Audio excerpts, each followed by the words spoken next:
Existe um motivo para Hollywood estar destruindo a aparência das pessoas. E o que ninguém vai te contar é que talvez isso também destrua você. E isso já está acontecendo de maneira fatal com pessoas comuns como nós.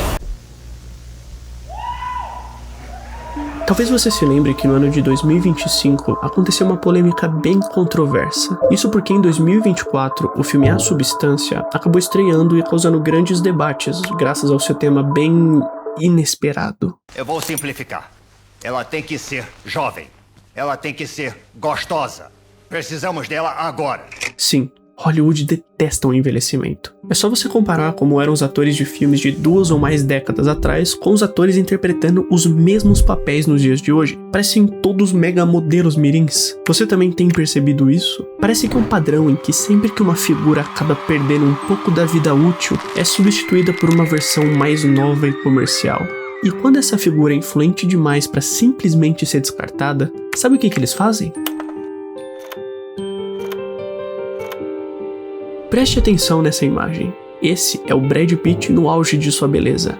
E esse é ele em 2020, com os olhos perdendo volume e o seu rosto ficando mais flácido, sinais comuns do envelhecimento. Só que subitamente, 3 anos depois, é assim que ele aparece. O pagamento por continuar tendo relevância na indústria é remover qualquer detalhe que fuja da juventude eterna. Isso pode acontecer de forma sutil ou de forma exagerada. Mas tem uma coisa que talvez você não saiba. E se eu te dissesse que, na verdade, eles são obrigados a fazerem isso? As pessoas não fazem ideia do poder que Hollywood tem. Quer ver a prova? Segundo relatos do ator Brendan Fraser, quando ele estava no auge de sua carreira, as exigências começaram a ficar cada vez maiores para os seus papéis. Nessa cena do filme A Múmia, ele precisou regravar mais de uma vez, já que não estava realista o bastante. E sabe como que ficaria realista? Apertando mais a corda, o que acabou ocasionando a perda de consciência do ator depois de ter ficado sem ar e ser declarado clinicamente morto por 14 segundos. E isso piorou ainda mais, já que naquela época existia uma organização conhecida como HFPA, a máfia de Hollywood. Ela começou como um grupo de jornalistas estrangeiros que controlavam a distribuição de notícias a respeito do cinema para o resto do mundo. E coincidentemente, eles também criaram o evento Globo de Ouro. Tá, mas o que isso tem a ver com a história? Bom, essa mesma organização começou a manipular o resultado das premiações de Hollywood. Consequentemente, eles começaram a ter muita influência na indústria. Esse cara que você tá vendo aí na foto era um jornalista da HFPA. E depois de tirar uma foto de um famoso e vender por $50 para um jornal local, ele foi expulso da organização por quebrar as regras. Até aí, ok, isso é bem rígido, mas tá bom. Só que misteriosamente, 4 dias antes do anúncio dos indicados do Globo de Ouro daquele mesmo ano, o jornalista foi encontrado devido a um... E foi com essa mesma galera que o Brendan acabou se metendo, já que um dia em uma reunião ele foi assediado pelo diretor dessa companhia. E depois de tentar denunciar o que tinha acontecido, Brendan simplesmente sumiu da mídia. Ele entrou na lista negra e raramente conseguiu algum papel importante. E só pra você ter uma ideia, olha a reação genuína de surpresa dele quando descobriu em uma entrevista recente que ele ainda tinha fãs. Is that for real? Yeah. Get out of here. Yeah. Oh, no. Freak. Wow. Wow. Dead serious. So Okay, I'm I just had gonna go a... sit over here now, right? Eles destruíram a mente de Brendan e fizeram ele pensar que ele era o vilão daquela história. E essa é só uma parcela do que eles conseguem fazer com os atores. Você acha mesmo que eles não conseguiriam manipular essas pessoas só para fazer algumas correções? E essa máfia que eu mencionei não atua mais na indústria da mesma forma. Mas se você acompanha os vídeos aqui do canal, deve saber que normalmente o mal nunca some, ele só muda de endereço. E eu acho que você sabe do que eu tô falando. Eu entendi essa parte do poder e da influência, mas como que o Zac Efron fica aparecendo com o Eduardo Costa muda a minha vida? Bom, eu vou deixar que essa mulher aqui te responda isso. Essa é Basha Query, uma jovem que tinha o sonho de ter uma boca como essa. Basha descobriu que existia uma nova tendência na internet, onde você pode fazer uma espécie de botox caseiro e sem agulha. Olha que incrível! Ela comprou uma caneta pressurizada, injetou ácido em seu lábio e conseguiu o que queria, porque esse é o estado que o rosto dela ficou. E ela não foi a única. Centenas de jovens como ela e Ana Coronado passaram pela mesma situação depois de usarem uma coisa que ficou conhecida como caneta de hialuron, um medicamento que teve sua comercialização barrada pela vigilância sanitária e que tinha finalidade de preenchimento labial, mas quando era mal aplicado, tinha riscos como dor intensa, infecções, necrose e até cegueira permanente. E essa é Kylie Jenner, que antes mesmo da moda da caneta preenchedora dos lábios, foi a figura por trás de uma trend que ficou famosa na internet e era conhecida como desafio labial, onde as garotas que queriam ficar com os lábios igual da influencer prendiam a boca em um copo de vidro e sugavam o ar, na intenção de criar um vácuo, o que acabou resultando em muitos casos de dor intensa, rompimento dos vasos sanguíneos e casos extremos de quebra do copo de vidro e desfiguração permanente. A própria Kylie pediu para que as pessoas parassem com esse desafio, mas olha só, quem diria que o influenciador tem o poder de influenciar, não é mesmo? E essas trends também atingiram os homens, já que na busca de muitos para se parecerem com o que é popularmente conhecido como shads, acabaram entrando em uma subcultura conhecida como looksmaxing, uma forma de tentar potencializar a sua aparência e deixar o rosto esculpido. E uma das técnicas para isso seria o bone smashing, uma ideia distorcida que prega a prática de fortalecimento através de golpes contundentes contra o próprio rosto,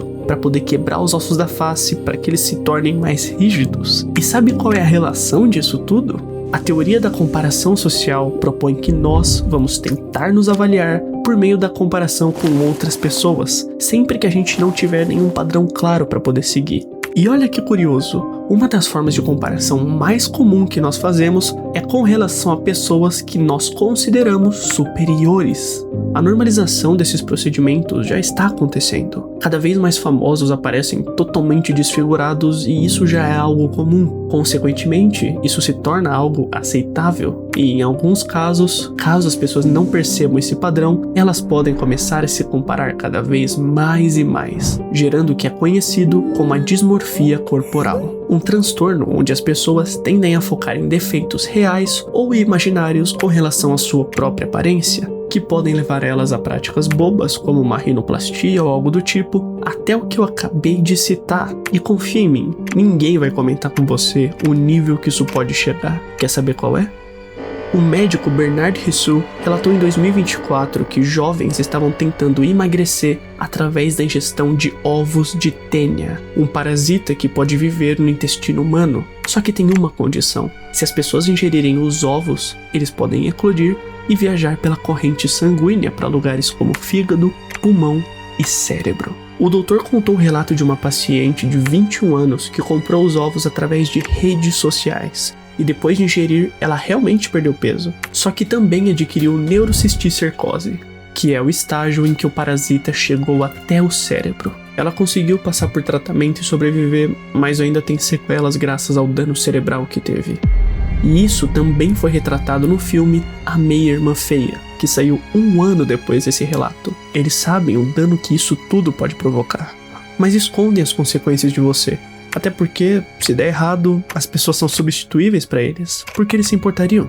E eu gostaria de descer um nível ainda mais e te mostrar algo que não tem uma relação direta com tudo isso, mas ainda assim serve para nós termos uma ideia de até qual ponto o ser humano pode chegar para poder modificar o próprio corpo de forma caseira. Existe uma prática que é conhecida como orquiectomia, que é utilizada em casos como tratar câncer de testículo ou de transições de gênero. Essa é uma cirurgia que envolve custo e muitas pessoas não têm condição de realizar ela. Só que, por incrível que pareça, assim como nos casos que eu mostrei aqui, ainda existem situações em que as pessoas resolvem fazer isso de maneira caseira. Sim, elas mesmas fazem isso ignorando totalmente os inúmeros riscos e perigos que essa prática pode causar se não é feita com a ajuda de um médico. E também existe a variação que é a mastectomia caseira, onde a pessoa remove o próprio seio. E por incrível que pareça, isso ainda pode piorar, já que existe uma condição rara conhecida como transtorno de identidade de integridade corporal, onde a pessoa tem um transtorno que pode ocasionar coisas como o desejo compulsivo de amputar um ou mais membros do seu corpo. E você pode topar com algo assim a qualquer momento.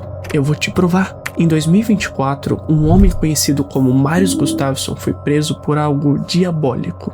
Ele era conhecido como fabricante de eunucos e começou a falar sobre seus desejos relacionados a amputações em fóruns dedicados a esse tema na internet. Quando ele viu que existia muita gente que queria poder contribuir para esse mercado, ele resolveu abrir um site comum, do tipo que você consegue entrar pelo Google agora mesmo se você quiser. E nesse site tinha uma área VIP, onde através de pagamento ele transmitia vídeos ao vivo de voluntários com esse transtorno que queriam ter membros amputados. Sim, ele transmitia amputações clandestinas e sem anestesia ao vivo, e isso tudo sem esconder nada. Qualquer um poderia ter acesso. O caso fica ainda mais macabro quando a gente descobre que entre 2017 e 2021 ele faturou cerca de 2 milhões de reais com esse negócio e tinha acumulado uma média de 25 mil assinantes. E não só isso, ele foi preso graças ao testemunho de vítimas que obviamente se arrependeram e confessaram o esquema para a polícia. E junto da confissão, muitos relataram que eles aceitaram o procedimento em momentos que eles não estavam sóbrios, e também muitas das suas vítimas eram menores de idade, que mal sabiam o que estava acontecendo. E pasmem, a defesa desse doente alegou que as intenções deles eram as melhores. Ele só queria fazer as pessoas felizes e concretizar o seu desejo de ser amputadas. Sim, cara, você vai deixar alguém feliz amputando a perna dela? Obviamente esse argumento não colou e as vítimas rebateram dizendo que precisavam de um psiquiatra e não de alguém como ele. É claro que eu trouxe muitos casos extremos aqui, mas isso tudo foi com a intenção de contestar e trazer um alerta sobre essa degradação corporal que vem ocorrendo aos montes em Hollywood, que a todo custo tenta emplacar uma beleza artificial ou forçada, e punindo quem tanto fez por eles só por ceder ao ciclo da vida, jogando antigos ícones pro esquecimento assim que a primeira ruga aparece. E isso tudo do dia pra noite. Eles tratam as pessoas como se eles não fossem seres humanos. Por isso destroem elas para que não se pareçam com. E as consequências disso podem respingar em pessoas que não têm nada a ver com essa história. Ficou lindo. 1, 2, 3. Você está mudando por fora para se adequar ao que você já sabe que tem dentro. Você é corajosa. Meu nome é Dallas e muito obrigado por assistir esse vídeo.